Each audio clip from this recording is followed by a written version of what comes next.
रैपिडो आप ही ने बुक किया था? जी भैया। अच्छा, ओटीपी बताइए। और अभी तो रुको, क्लाइमैक्स अभी लिखिए भैया 85। अरे भैया वहाँ कहाँ पहुँच गए? ओटीपी बताना है। लिखिए ओटीपी 80। 80।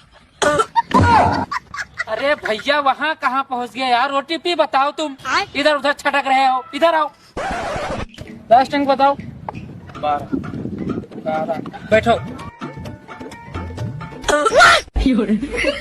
अरे महाराज ऊपर कहाँ बैठ गए यार? नीचे बैठो। अरे यार नीचे बैठे मतलब सीट पर बैठो। पहली बार रैपिडो बुक किए हो का? अरे महाराज तुम तो ऐसे आई के बैठ गए हो जैसे हमारी गर्लफ्रेंड हो। पीछे बैठ लो प्रभु। साला तुमको रैपिडो बुक करना कौन सिखा दिया? पूरा टाइम बर्बाद करके रखे हो। इतनी देर में तो 4 कस्टमर निपटा देते। बैठ लो सही से यार। कौन है ये लोग? अच्छा ठीक है भैया, गुस्सा मत होइए, बैठ रहे हैं।